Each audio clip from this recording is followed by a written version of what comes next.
안녕하십니까.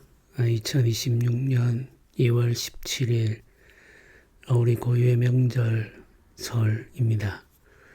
오늘도 예배를 지난 삶으로 우리 신앙이 나아가기를 소망하면서 매일 성경으로 말씀을 묵상합니다.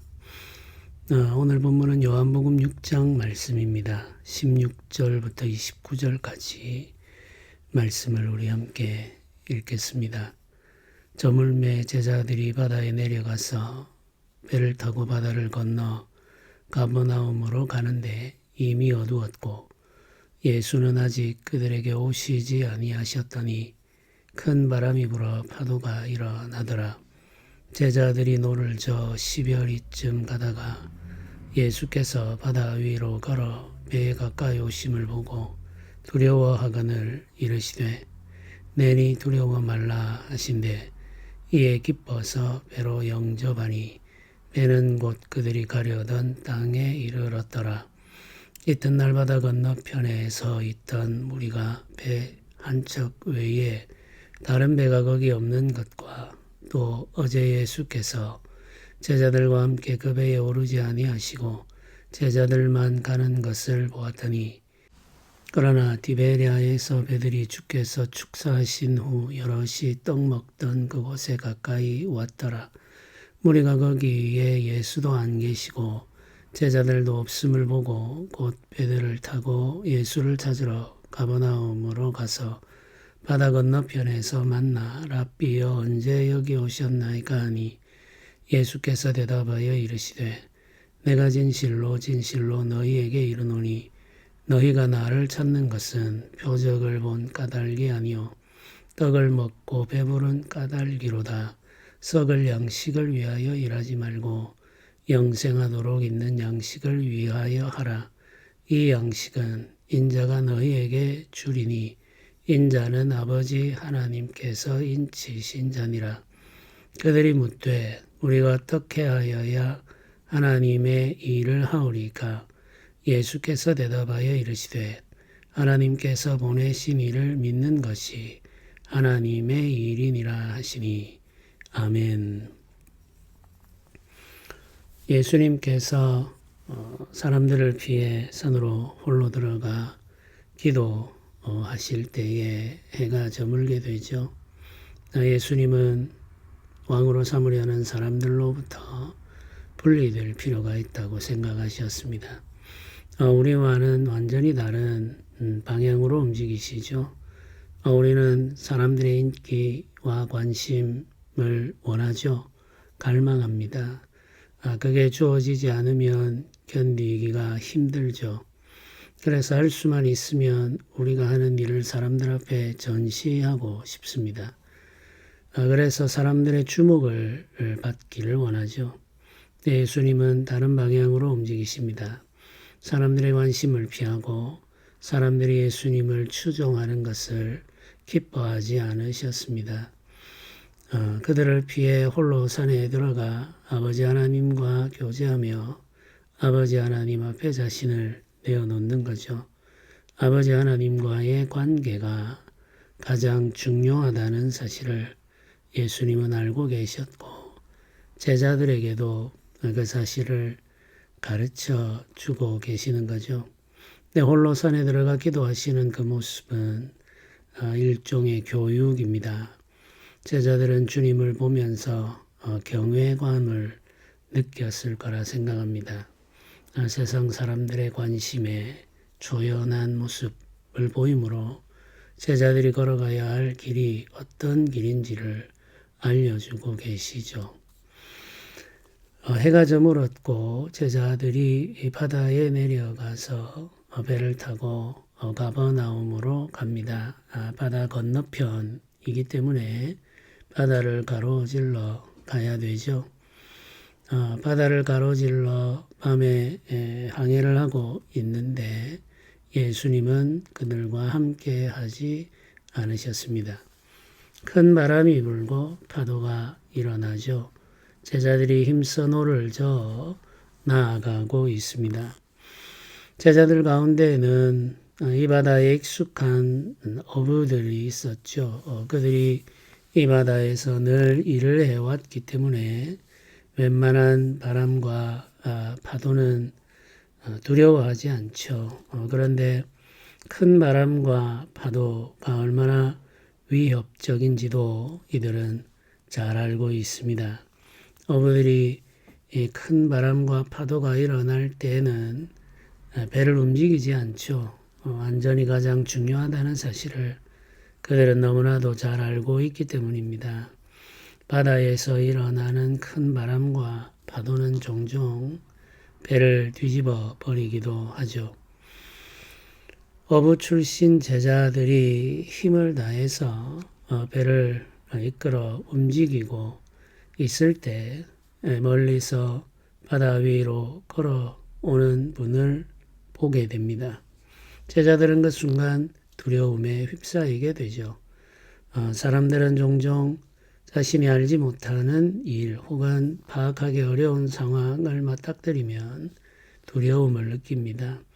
불안과 두려움은 해석할 수 없는 상황에 대한 우리의 반응이라고 할 수가 있겠습니다. 우리가 해석할 수 있다는 말은 우리가 통제할 수 있다는 말이죠. 우리가 해석할 수 없고 통제할 수 없는 상황에 맞닥뜨리면 우리는 불안해하고 두려워하게 되죠. 제자들은 물 위를 걸어오는 누군가를 보았고 처음 목격하는 그 현실에 대해서 두려워 떨고 있습니다. 어떤 사람은 유령이라고 생각을 했고 어떤 사람은 귀신이라고 생각을 했겠죠. 초자연적인 현상을 보면서 여러 가지 추측과 억측이 나오게 되죠. 그런데 가까이 다가오신 예수님께서 그들에게 두려워하지 말라고 말씀하십니다. 복음서에 예수님께서 반복하는 말씀들이 있죠. 어떤 사람이 복음서에 예수님께서 하신 말씀, 사용하신 단어들을 쭉 조사해 보니까 가장 많이 사용한 반복한 단어는 진실로였다. 이렇게 주장하는 글을 읽은 적이 있습니다. 진실로. 주님께서 강조하실 때 사용하는 표현이죠. 이 단어를 가장 많이 반복하셨다. 그리고 또 주님께서 많이 반복하신 단어가 두려워하지 말라는 말이다 라고 이야기하기도 합니다. 여기 주님께서 가까이 오셔서 제자들에게 두려워하지 말라 이렇게 말씀하십니다. 두려워 떠는 자들에게 주시는 위로와 격려의 말씀이죠. 제자들에게 두려워하지 말라라고 말하시자 제자들은 기뻐 예수님을 영접하게 되고 예수님이 배에 오르시자 그 배는 가버나움에 이르게 됩니다. 안전하게 배를 져갈 수 있었다는 이야기죠. 요한복음은 강조하고 있지 않습니다만은 예수님께서 배에 오르신 후에 바람과 파도가 잠잠해졌음을 우리에게 알려주고 있습니다. 여기 보면 예수님께서 바다 위로 걸어오시었다 이렇게 말하죠. 이 장면을 보면 우리는 창세기 1장을 떠올리게 됩니다. 창조의 역사가 시작되기 전에도 하나님께서 수면 위를 운행하셨죠. 수면 위를 거니셨다는 거죠. 수면 위를 거니셨던 그 하나님께서 창조의 사역을 이루시죠. 창조의 사역을 이루신 하나님께서 사람이 되셨습니다. 그리고 사람이 되신 하나님께서 물 위를 걸어오시는 거죠. 창세기 1장 창조의 역사를 이루신 분과 예수 그리스도가 같은 하나님이심을 요한복음은 이런 방식으로 증거하고 있는 겁니다. 예수님은 하나님의 아들이시죠. 창조의 사역을 이루신 분입니다. 이 창조주 하나님이 바로 사람이 되신 예수 그리스도라고 하는 사실을 제자들에게 증거해 주셨고 그것을 목격한 사도 요한은 성경을 기록함으로 예수께서 창조주이심을 사람들에게 증거하고 있습니다. 이 일이 있은 이튿날 바다 건너편에 있던 무리가 예수님을 찾고 있는 장면을 묘사하게 되죠.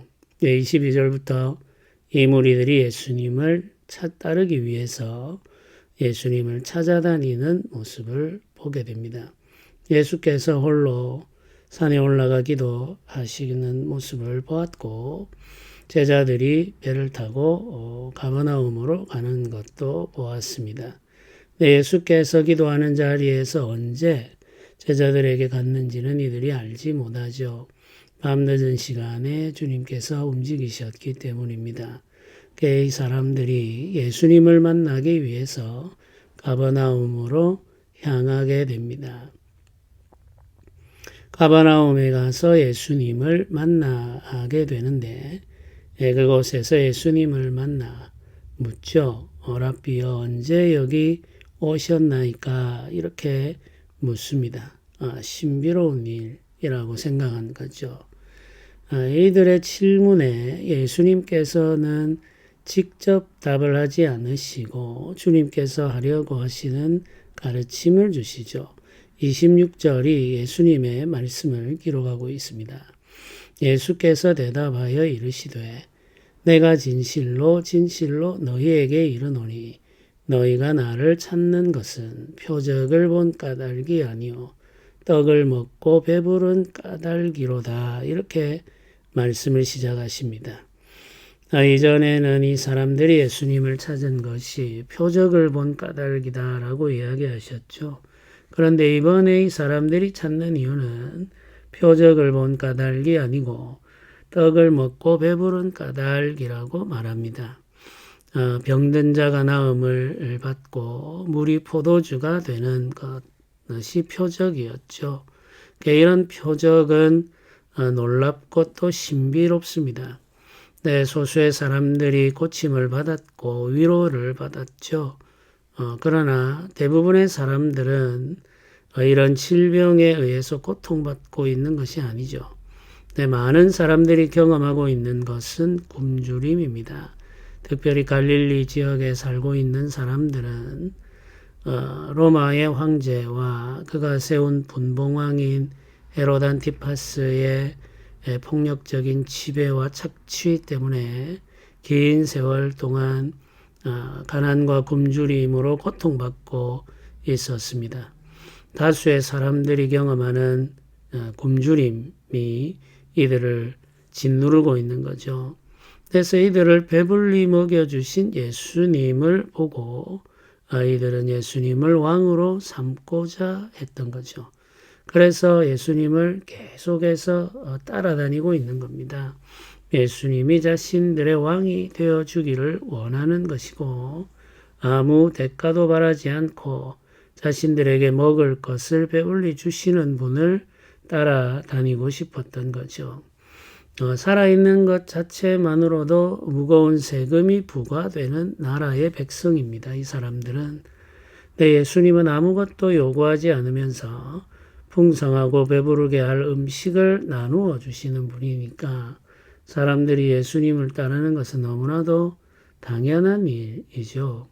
그들에게는 그런 왕이 필요했기 때문입니다. 배고픈 자신들을 배불리 먹여주시는 분이 있다면 그분을 추종하고 따르며 그분을 중심으로 새로운 나라를 건설하고자 하는 소망을 가지는 것은 너무나도 당연한 일이죠. 예수님은 그 사실을 잘 알고 계셨습니다. 그들의 소망은 필요한 것이죠. 그리고 그들이 그렇게 소망하는 것은 너무나도 자연스러운 일입니다. 그런데 예수님은 그들의 소망을 이루어 줄 뜻이 없습니다.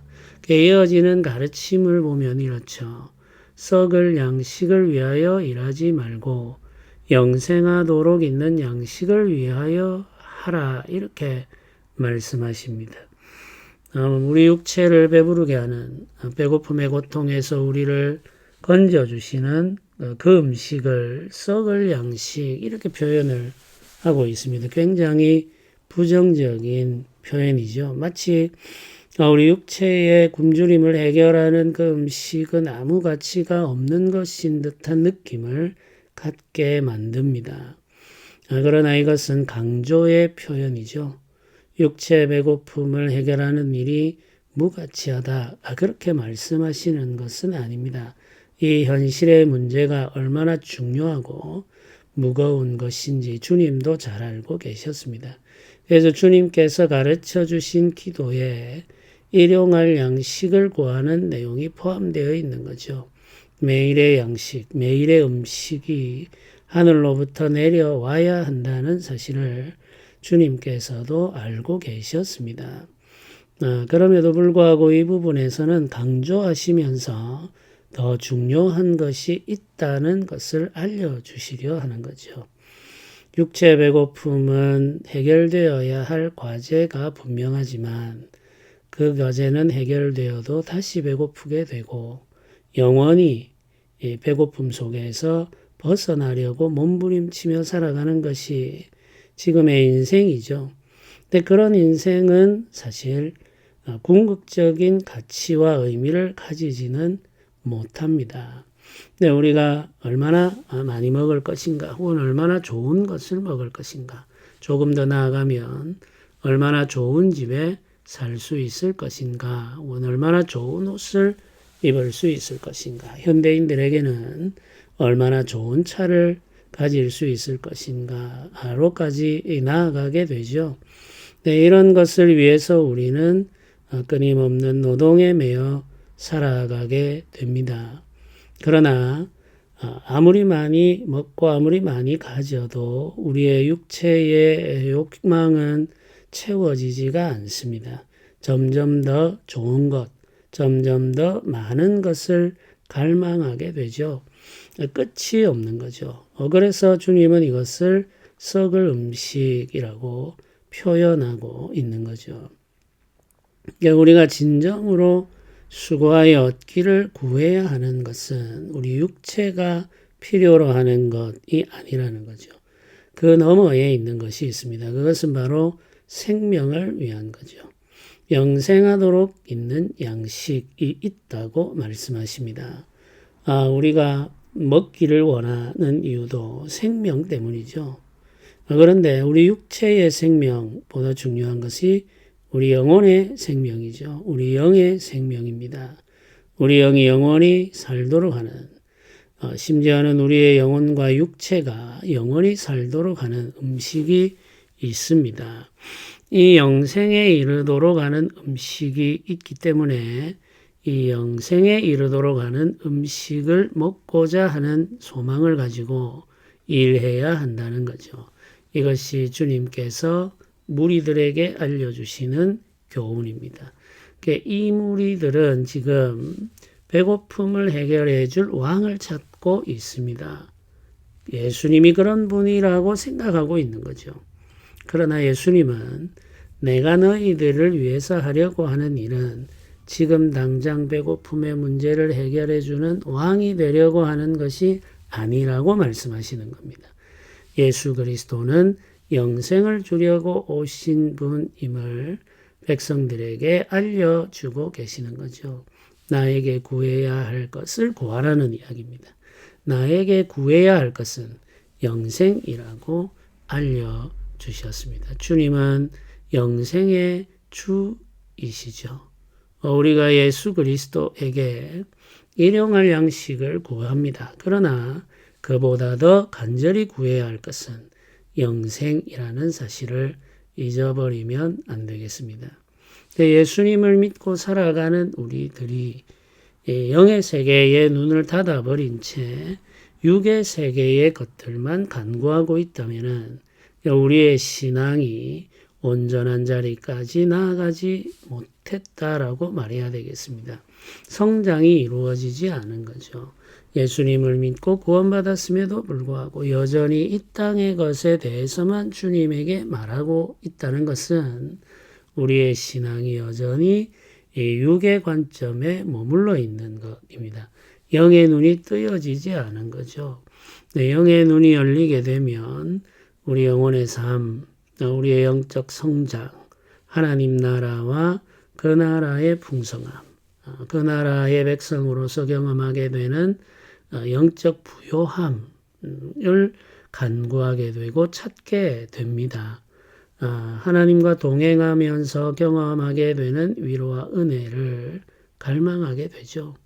진리의 말씀을 깨닫는 은혜, 하나님과 교제하면서 경험하는 영적 부요함에 대한 갈급함이 우리들 안에서 솟아나게 됩니다.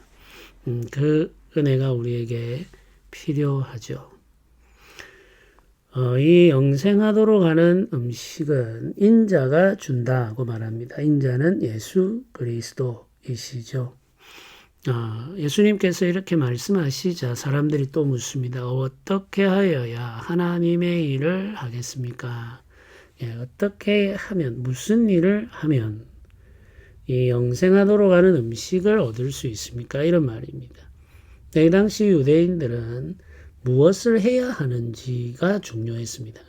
바리새인과 서기관들, 제사장들이 늘 그것을 가르쳐 왔기 때문이죠. 율법주의자들은 무엇을 할 것인가에 집중합니다. 얼마나 많이, 얼마나 열심히, 심지어는 얼마나 철저하게 행하느냐가 우리가 하나님께로부터 받는 은혜와 복을 결정한다고 이들은 믿고 있었기 때문이죠. 그렇기 때문에 이들은 항상 행위에 집중합니다. 율법주의는 행위에 집중하죠. 행위에 집중하는 율법주의는 공로주의로 이어지게 됩니다. 내가 이만큼 행하였으니 나에게 이만큼의 보상이 주어져야 된다는 것이 공로주의입니다. 율법주의와 공로주의는 모두 다 나에게 집중한다는 공통점이 있습니다. 내가 얼마나 많은 일을 했느냐가 중요한 거죠. 그리고 내가 한 일에 대해 어떤 보상을 받을 것이냐가 중요한 거죠. 이게 율법주의와 공로주의입니다.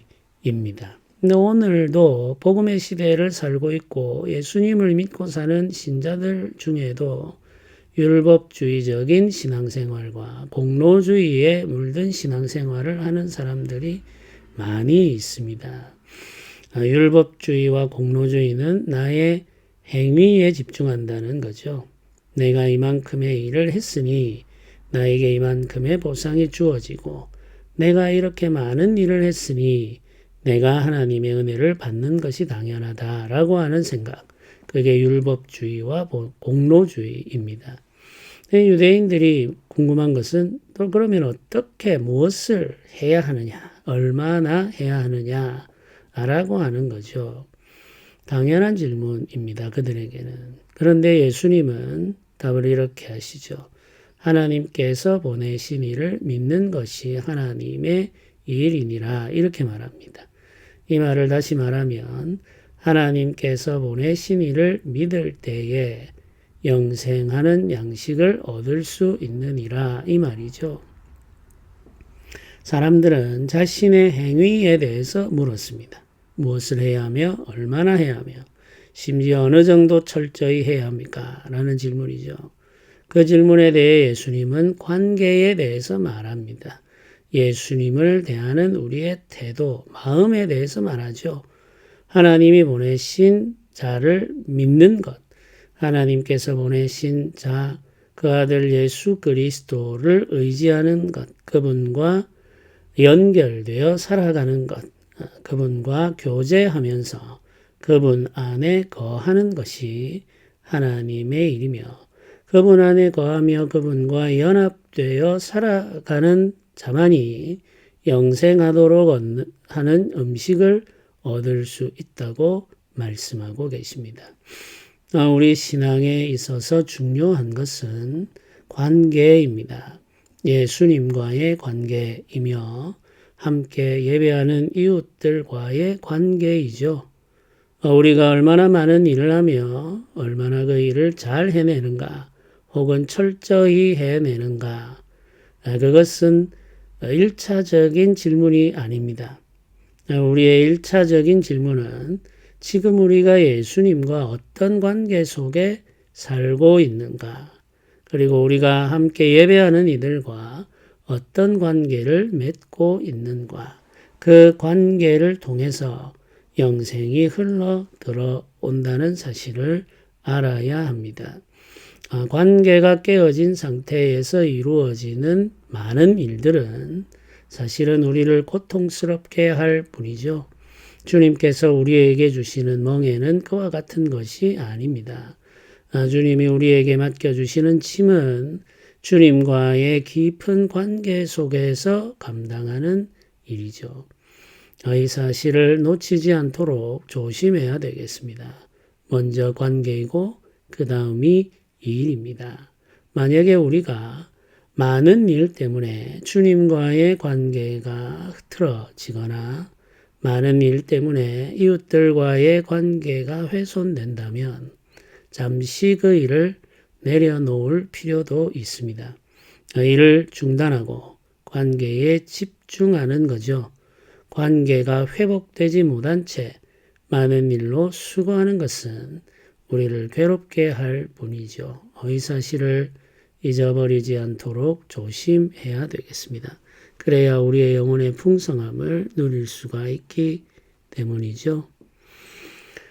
오늘도 기도하면서 주의 은혜를 구합시다. 우리가 주와의 관계 그리고 이웃들과의 관계에 좀 더 집중하면서 매일매일의 신앙의 삶을 살아갈 수 있도록 우리 마음의 관심의 변화가 일어나기를 소망하며 기도해야 되겠습니다. 함께 기도드리겠습니다.